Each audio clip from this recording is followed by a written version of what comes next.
qué gozo este pensamiento a mi alma da, cuando Cristo venga al mundo otra vez. Yo espero el día alegre cuando Cristo volverá, pues vendrá al mundo pronto y nos arrebatará. Oh, qué gozo este pensamiento a mi alma da, cuando Cristo venga al mundo otra vez. Oh, Jesús vendrá al mundo otra vez.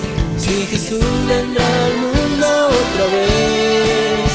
Le veremos en las nubes con los ángeles de luz, cuando Cristo venga al mundo otra vez. Oh, Jesús vendrá al mundo otra vez. Si Jesús vendrá al mundo otra vez, le veremos en las nubes con los ángeles de luz, cuando Cristo venga al mundo otra vez.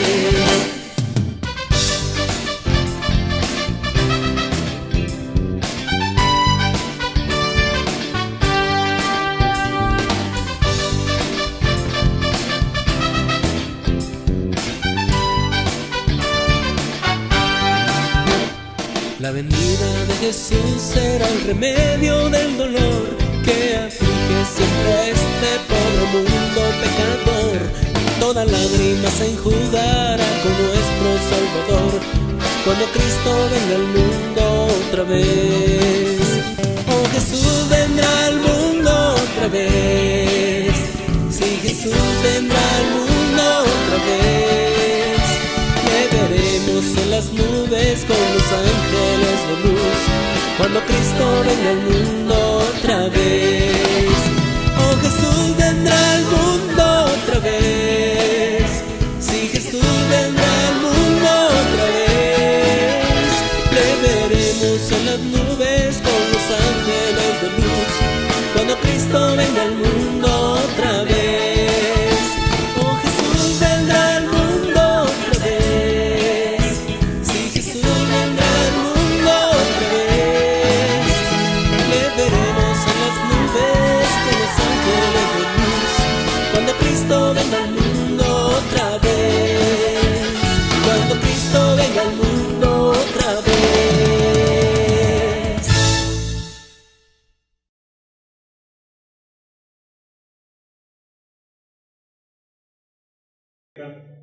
Y mientras nosotros vamos a estar analizando este tema consecuente o siguiente, según como usted lo quiera ver, acerca de lo que hemos estado analizando de este asunto de los tiempos finales, y cuando hemos visto acerca del juicio final con la resurrección que sucede en la parucía, vamos a ver este tema importante de la resurrección de los muertos. En este caso, el último de los eventos, o uno de los últimos eventos que nos describe la palabra de Dios para poder entenderlo correctamente. Y es que cuando hablamos de la resurrección, hablamos de que hay una serie de confusiones que pueden afectar nuestro entendimiento del tema. Algunos enseñan acerca de una serie de resurrecciones, y entonces dicen que hay una en el rapto, otra en la parucía y una más al final del milenio. Sin embargo, lo que hemos analizado, según lo que dijo el Señor Jesucristo, que dijo específicamente que los que creen en Él serán resucitados en el día postrero, vemos que es solamente una resurrección. Así que les invito a que podamos estar atendiendo este tema de manera correcta. Y vamos a comenzar con este primer punto de una sola resurrección. Porque cuando nosotros analizamos la palabra de Dios, vemos que sin duda alguna habla acerca de una resurrección general de los muertos. Es decir, donde caben justos e injustos, donde son levantados por igual y al mismo momento justos e injustos. Y la iglesia cristiana históricamente siempre lo ha creído así.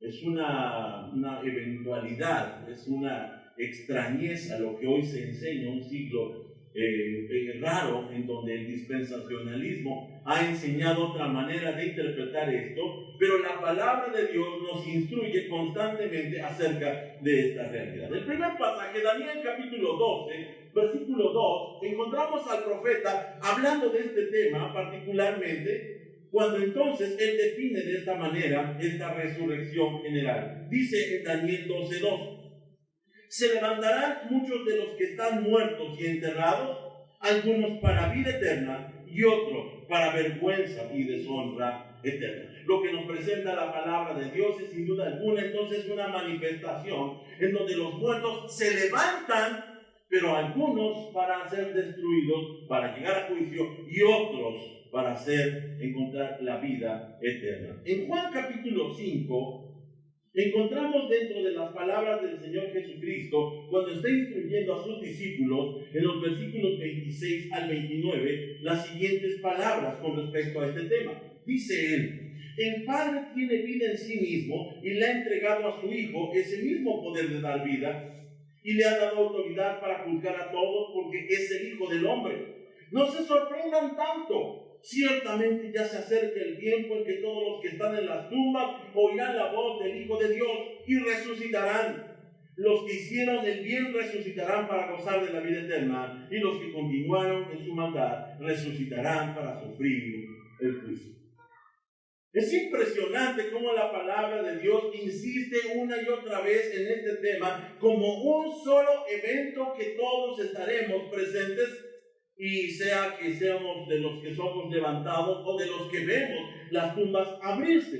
En Hechos capítulo 24:15, el apóstol Pablo, cuando está hablando con los ancianos de la iglesia, dice entonces a ellos, Hechos 24:15, tengo la misma esperanza en Dios que la que tienen estos hombres, la esperanza de que Él resucitará tanto a los justos como a los injustos. Un solo evento. El último de los pasajes es Apocalipsis capítulo 20, versículos 11 al 15. Y en este espacio, en estos versículos de Apocalipsis capítulo 20, versículos 11 al 15, es cuando se manifiesta de manera más clara la forma como Dios ha dispuesto este momento de la resurrección, cuando dice de esta manera: y vi un gran trono blanco y al que estaba sentado en él. La tierra y el cielo huyeron de su presencia, pero no encontraron ningún lugar donde esconderse. Vi a los muertos, tanto grandes como pequeños, de pie delante del trono de Dios. Los libros fueron abiertos, y entre ellos el libro de la vida. A los muertos se les juzgó de acuerdo a las cosas que habían hecho, según lo que estaba escrito en los libros. El mar entregó sus muertos, y la muerte y la tumba también entregaron sus muertos, y todos fueron juzgados según lo que habían hecho. Entonces la muerte y la tumba fueron lanzados al lago de fuego. Este lago de fuego es la segunda muerte. Y todo el que no tenía su nombre registrado en el libro de la vida fue lanzado al lago de fuego. Así que cuando nosotros vemos la evidencia de la Escritura, decimos que es clara y contundente. No hay forma de que nosotros veamos otra información distorsionada. Sin embargo, aquí cabe la pregunta: ¿por qué, si la evidencia bíblica es tan clara, hay tanta confusión en el tema? ¿Por qué entonces hay quien dice que hay diferentes etapas de resurrección? Y la respuesta que yo tengo es porque se malentiende la resurrección espiritual. La resurrección espiritual de la que es partícipe el creyente, cuando dice el apóstol Pablo que nosotros, estando muertos en nuestros delitos y pecados, hemos sido levantados a nueva vida. Hemos sido creados como nuevas criaturas, han sido abiertos nuestros ojos, hemos resucitado con Él. En Apocalipsis capítulo 20, versículos 5 y 6, nos narra la palabra de Dios en las palabras finales, cuando Juan está hablando acerca del tiempo final, y nos hace esta pequeña aplicación para que nos demos cuenta de la diferencia que existe acerca de este tema. Dice desde el versículo 5, esta es la primera resurrección. Y él añade, el resto de los muertos no volvieron a la vida hasta que se cumplieron los 1000 años. Benditos y santos son aquellos que forman parte de la primera resurrección, porque la segunda muerte no tiene ningún poder sobre ellos, sino que serán sacerdotes de Dios y de Cristo y reinarán con Él 1000 años. Ahora, el pasaje, según se ha estilado enseñarlo últimamente, tiene que ver con que supuestamente después del milenio, entonces vendrá este tiempo de la primera resurrección. Perdón, antes del milenio viene este tiempo de la primera resurrección. Pero ya hemos enseñado que el milenio es hoy. El Señor ya está reinando. El Señor hoy ya extiende su dominio por medio del Evangelio a todos los confines de la tierra y está manifestando sus dones de sanidad, de gloria, de tal manera que entonces está hablando de nosotros resucitados, bienaventurados de esta primera resurrección, en donde no hay poder de la segunda muerte. No se puede destruir la vida que está en Cristo. Cuando hablamos acerca de la resurrección primera que está haciendo énfasis Apocalipsis, hablamos de la nueva vida del creyente en Cristo. Usted y yo viviendo en novedad de vida, usted y yo con potencialidad de vivir de una manera distinta, usted y yo antes de ser glorificados con Cristo, sin embargo disfrutando las bendiciones de la vida eterna desde hoy. Desde hoy el creyente es rico, desde hoy el creyente tiene poder, desde hoy el creyente siente el gobierno del Mesías, del Cristo. Hoy es una realidad, el creyente está siendo gobernado. Hoy, el tiempo cuando el Señor Jesucristo ascendió a su trono glorioso, después de la ascensión y de la resurrección, Él fue coronado de gloria y majestad y no está esperando recibir ningún reino. Hoy gobierna con poder. Así que cuando nosotros leemos en la palabra de Dios acerca de la resurrección, no tenemos que confundirnos con la resurrección espiritual de la que el creyente ya es heredero, de la que nosotros participamos y que nos es posible el poder abrir los ojos y poder verificar todas las bendiciones que hoy existen para el creyente. Habrá un tiempo en la resurrección venidera que los creyentes resucitarán para vida y entonces tendrán, como dice el apóstol Pablo, un cuerpo glorificado como el de Cristo. Allí en Filipenses capítulo 3 versículo 21, el apóstol entonces relata: Él tomará nuestro débil cuerpo mortal y lo transformará en un cuerpo glorioso igual al de Él. Eso estamos esperando. El apóstol Pablo, cuando está lamentando del hecho de la situación lamentable acerca de lo que él padece en el cuerpo, en el capítulo 7 de Romanos, en donde él hace lo que no quiere hacer y no puede hacer lo que él quisiera hacer, él mismo responde: pero gracias a Dios que por medio de Cristo nosotros seremos transformados. Esa es la resurrección que nosotros esperamos y que no debemos de confundir con la resurrección espiritual que el Apocalipsis, Juan, dice que es la primera resurrección. Ahora, siguiendo con el tema, hablando del reino y la resurrección, quiero llevarlos a 1 Corintios, capítulo 15.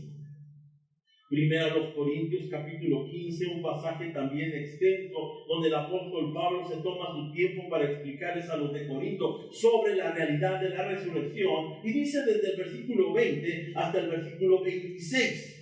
1 Corintios 15, versículos 20 al 26. Lo cierto es que Cristo sí resucitó de los muertos. Él es el primer fruto de una gran cosecha, el primero de todos los que murieron. Así que, ya ven, tal como la muerte entró en el mundo por medio de un hombre, ahora la resurrección de los muertos ha comenzado por medio de otro hombre. Así como todos mueren porque todos pertenecemos a Adán, todos los que pertenecen a Cristo recibirán vida nueva. Pero esta resurrección tiene un orden. Cristo fue resucitado como el primero de la cosecha. Luego todos los que pertenecen a Cristo serán resucitados cuando Él regrese. Después de eso vendrá el fin, cuando Él le entregará el reino a Dios el Padre, luego de destruir a todo gobernante y poder y toda autoridad. Pues Cristo tiene que reinar hasta que humille a todos sus enemigos debajo de sus pies. Y el último enemigo que será destruido es la muerte. Este pasaje es sumamente importante porque nos informa de manera eficaz la manera como nosotros tenemos que entender la resurrección. Y empezamos entonces a hacer el análisis. En primer lugar, vemos que la resurrección de Cristo y la resurrección de todos los humanos el día de mañana es inseparable. Cuando Cristo es resucitado, entonces se habla de que el día de mañana toda carne resucitará. Justos e injustos son afectados por la resurrección de Cristo. Y el apóstol Pablo lo dice de esta manera. Primero Cristo resucitó, dice en la Reina Valera, las primicias. Pero después viene la cosecha, es decir, la resurrección de todos los demás. Aquí vale la pena anotar lo siguiente. Hay que mencionar que no se habla de ninguna otra etapa de resurrección. No se habla de lo que dice el dispensacionalismo, de un previo de resucitados creyentes y después de otra resurrección y después de una resurrección al final del milenio. Dice solamente resurrección de Cristo y resurrección de cosecha. En este caso, de toda la humanidad. En este primer punto nos damos cuenta entonces que Pablo es enfático para que nosotros observemos que por causa de Cristo nosotros resucitaremos. Por eso celebramos la resurrección. Por eso glorificamos al resucitado, porque Él es la garantía de que nosotros también resucitaremos. En segundo lugar, se nos plantea cuándo sucederá la resurrección. Según el versículo 23 dice que es cuando Él regrese. ¿Quién regresa? Cristo. Cuando Él regrese, dice entonces el apóstol Pablo, sucede la resurrección. Y es que cuando nosotros sabemos que la resurrección coincide con el juicio final, entendemos que entonces la segunda venida será en el día final. Al momento cuando Cristo está regresando, los cuerpos se levantan de sus tumbas. Obviamente aquí vale la pena ver lo tremendo del cuadro que nos presenta.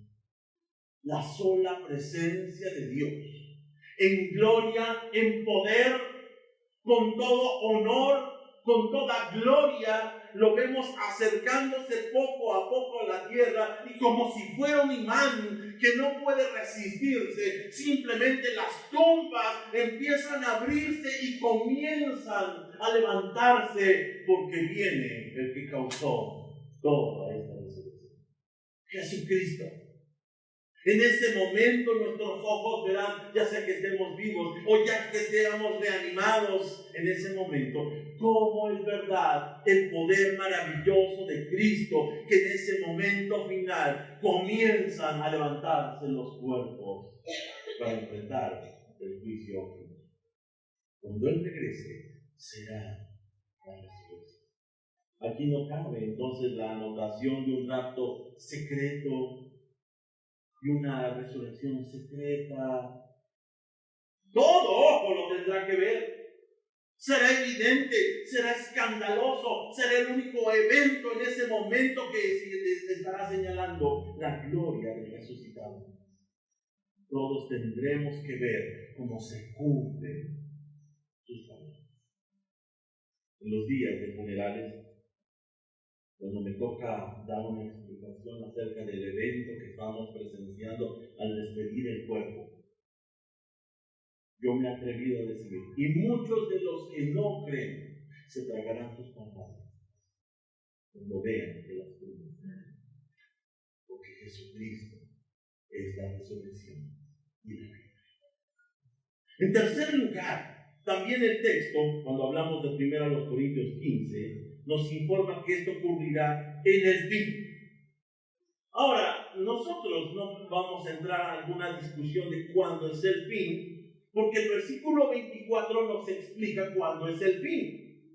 Dice simplemente, cuando haya suprimido todo gobierno, cuando ya no haya más resistencia, cuando ya no haya más antagonismo, ese momento, dice el apóstol Pablo, es el fin. Es el momento cuando ocurrirá este levantamiento de los muertos. Esto implica la total conquista de Cristo en la tierra, estableciendo su reino completamente. En ese momento, lo que poco a poco se fue generando a través de los años y de los siglos, en un momento cuando los enemigos de Cristo están siendo puestos a tus pies, entonces es cuando Él provoca la resurrección. Ahora, esto es importante definirlo, porque aquí nos damos cuenta que está hablando del fin del milenio, no del comienzo del milenio. Está hablando del clímax del milenio, cuando como la cereza del pastel viene a coronarse el momento tan anhelado, tan esperado por todas las generaciones. No es un comienzo, es una finalización, cuando todos los gobiernos ya no tienen poder.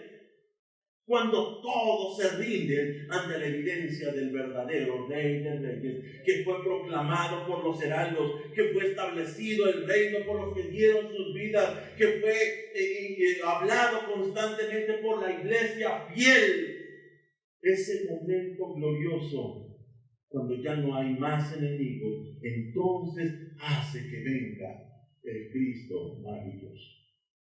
En cuarto lugar, hablamos del reino actual de Cristo, o de que el reino actual de Cristo continuará hasta que todos sus enemigos sean destruidos. Salmo 110, versículo 1, un pasaje sumamente importante. Y David, hablando como profeta, dice: el Señor le dijo a mi Señor: siéntate en el lugar de honor a mi derecha, hasta que humille a tus enemigos y los ponga por debajo de tus pies. Lo que está sucediendo con el Evangelio es que poco a poco se proclama que hay oportunidad en Cristo Jesús, y los enemigos solamente tienen una de dos opciones: o se doblegan ante Cristo, o son destruidos. Usted y yo, habiendo sido enemigos, el Señor nos doblegó. El Señor se impuso sobre nosotros soberanamente.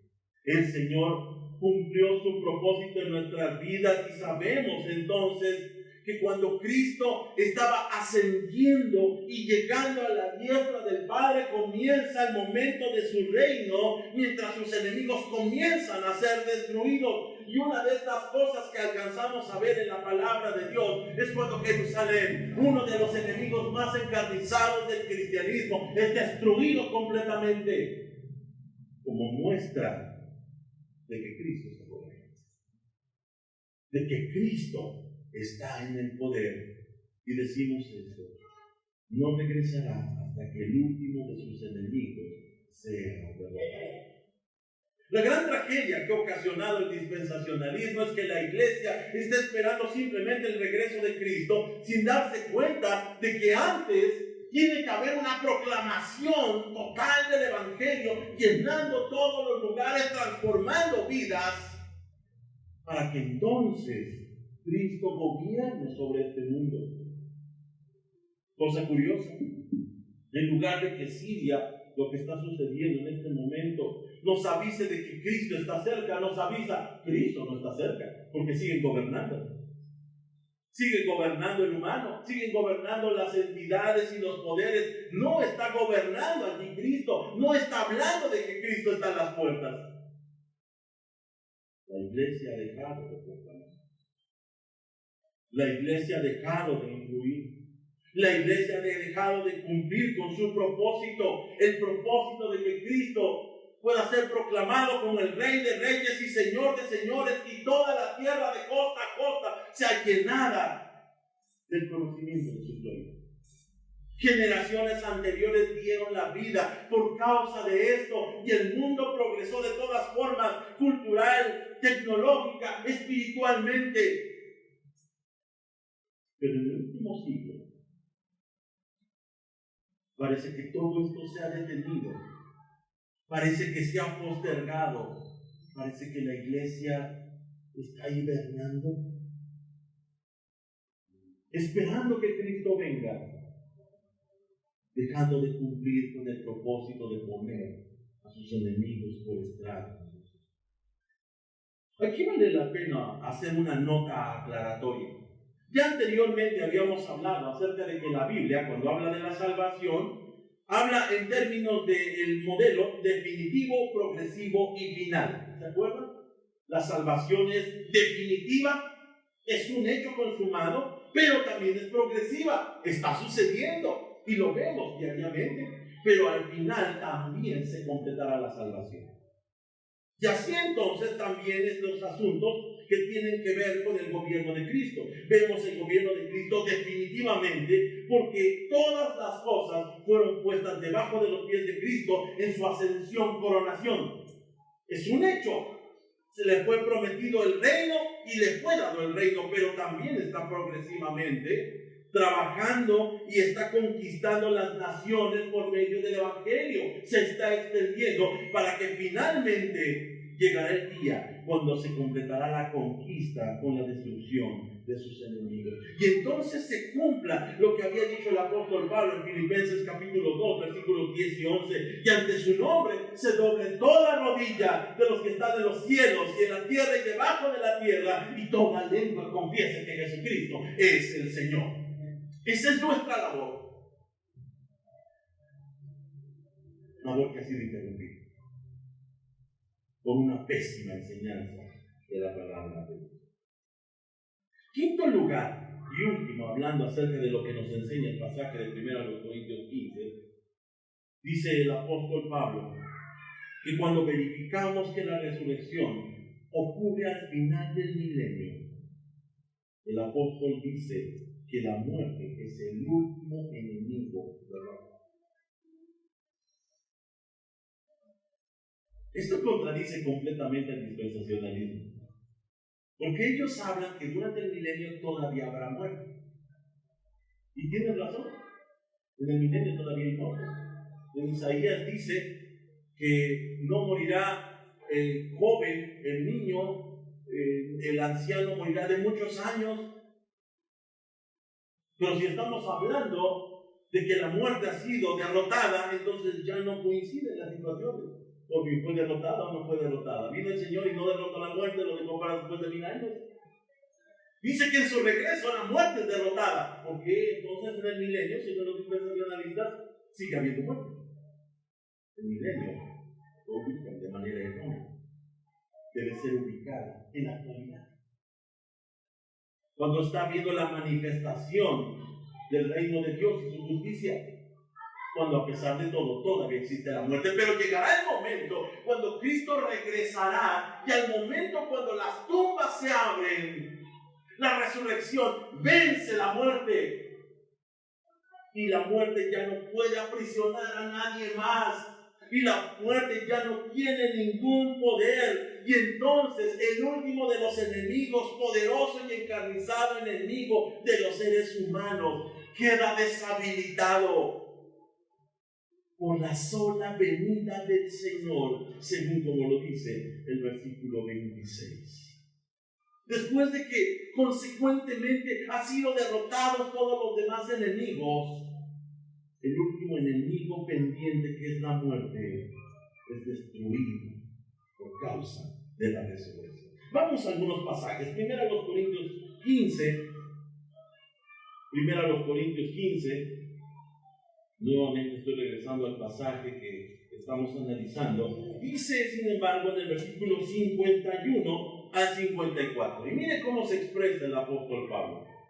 Pero permítanme revelarles un secreto maravilloso. No todos moriremos, pero todos seremos transformados. Sucederá en un instante, en un abrir y cerrar de ojos, cuando se toque la trompeta final. Pues cuando suene la trompeta, los que hayan muerto resucitarán para vivir por siempre. Y nosotros, los que estemos vivos, también seremos transformados. Pues nuestros cuerpos mortales tienen que ser transformados en cuerpos que nunca morirán. Nuestros cuerpos mortales deben ser transformados en cuerpos inmortales. Entonces, cuando nuestros cuerpos mortales hayan sido transformados en cuerpos que nunca morirán, se cumplirá la siguiente escritura: la muerte es devorada en victoria.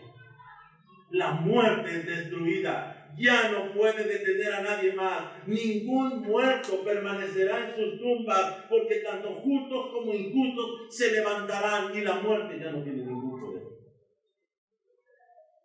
Así que no podemos dividir la resurrección en 1, 2 y 3. Es un solo evento. en donde es destruida la muerte de manera contundente y total, solo con la venida del Señor. En 1 Tesalonicenses, capítulo 4, el pasaje que leímos un poco antes del sermón, dice desde el versículo 14 al 17, 1 Tesalonicenses 4, 14 al 17, pues, ya que creemos que Jesús murió y resucitó, también creemos que cuando Jesús vuelva, Dios traerá junto con él a los creyentes que hayan muerto. Les decimos lo siguiente de parte del Señor: nosotros, los que todavía estemos vivos cuando el Señor regrese, no nos encontraremos con él antes de los que hayan muerto, pues el Señor mismo descenderá del cielo con un grito de mando, con voz de arcángel y con el llamado de trompeta de Dios. Primero, los cristianos que hayan muerto se levantarán de sus tumbas. Luego, junto con ellos, nosotros que aún sigamos vivos sobre la tierra, seremos arrebatados en las nubes para encontrarnos con el Señor en el aire. Entonces estaremos con el Señor para siempre. Lo que nos está hablando entonces el apóstol Pablo afirma de que los sucesos finales incluyen la segunda venida, la resurrección y el juicio. En un solo momento, en un solo evento, no en ninguna forma diferida. La Biblia no enseña ninguna separación entre la venida de Cristo y el rapto, como lo ha sugerido el dispensacionalismo. Un rapto secreto y después el Señor viene hasta la tierra y toca la tierra. No habla de eso. Habla de un solo evento que condiciona todas las cosas. Cuando nosotros vemos este mover maravilloso que nos presenta la palabra de Dios, por eso es que el creyente, en lugar de temer la venida de Cristo, anhela: ven, Señor Jesús. Porque sabemos que con este evento maravilloso, las cosas serán selladas y terminadas. Cuando hablamos, y este fue el primer tema de donde partimos, de la escatología de dominio, aquella que reconoce que el creyente está invitado a participar y a entregar su vida por el Evangelio y por el reino, es porque está consciente de que la iglesia triunfa. La iglesia no puede ser vencida. La iglesia no puede ser detenida por causa del poder del Espíritu Santo, por causa del mensaje del Evangelio. Llega hasta los confines de la tierra, a no ser que una doctrina falsa se entrometa en las iglesias y causa todo este desconocimiento. Desafortunadamente, Satanás se ha sabido mover y ha logrado lo que pensamos que nunca se logró. Hoy tenemos que mirar nuevamente nuestras Biblias. Hoy tenemos que analizar nuevamente la Escritura para darnos cuenta que lo que nos habla la palabra de Dios es de un evento único que esperamos, el regreso de Cristo, que desatará todo lo demás, que provocará un movimiento tremendo en donde todos quedarán claros que ha venido el momento del día final, cuando todas las cosas tomarán su lugar y cada quien recibirá su paga. Y Jesucristo será glorificado plenamente por justos y por injustos, quieran o no quieran. La iglesia tiene que resurgir nuevamente, gloriosa. Quiero resumir con 3 conclusiones este tema. En primer lugar, decimos que el reino comenzó con la resurrección de Cristo y su ascensión. Esto tiene que quedarnos claro. Lo que narra el libro de Apocalipsis, y lo veíamos en el tiempo del discipulado, no es otra cosa sino la entronización de Cristo. No es un evento futuro. Es un evento consumado totalmente, porque Juan es invitado a mirar al Hijo del Hombre con control y con dominio para poner juicio sobre Jerusalén, la Jerusalén apóstata, que en ese momento se había levantado encarnizada contra el movimiento cristiano. Y él como rey la controla y al primero de sus enemigos lo pone debajo de sus pies. Cristo ya está reinando. El reino de Cristo está en vigor y continuará poco a poco hasta ser reconocido plenamente como Rey. Segundo lugar, cuando hablamos del día final, hablamos de que Cristo regresará para resucitar a la humanidad y transformar a los creyentes para unirse a Dios. Esto es interesante como lo dice el apóstol Pablo. No todos moriremos, pero todos seremos transformados. Y también los de las tumbas serán transformados. Los creyentes serán transformados. ¿Para qué? Para unirse al Señor. De aquí la figura de la nube. Y estaremos en la nube. Nosotros que pensamos y nos han enseñado equivocadamente en las nubes del cielo, no esas nubes. Es la nube de la gloria de Dios, en donde usted y yo, por causa de nuestra transformación, entramos en la presencia misma de Dios. No vamos a un lugar, vamos a la misma presencia y esencia de Dios. Eso es glorioso. Es más que una riqueza física o material. El apóstol Pablo, en medio de su emoción, cuando está pensando en esto, empieza con un conflicto y les dice así a sus discípulos: es que no sé qué esperar. Estar entre ustedes es provechoso, pero también quisiera estar con Cristo. Nosotros a veces pensamos, va a ser como que aburrido, ¿no? Tanto tiempo. Va a ser como que raro. ¿Qué lugar me toca? ¿Qué casa? Es entrar en la presencia misma de Dios. Ni siquiera tenemos idea. La nube del Señor es el receptáculo. La misma gloria de Dios nos espera. Entramos en la transformación. No voy a llegar preguntando: ¿dónde está el Señor? Estaremos en Él. Tercer lugar, la Escritura entonces nos damos cuenta contradice la doctrina de que el reino comenzará después de la segunda venida. ¿No? El reino es una realidad. Yo hoy disfruto y doy gracias a Dios por este reino. Y el reino no es físico, no es material, no es de comida o de bebida, lo dijo. El reino es espiritual.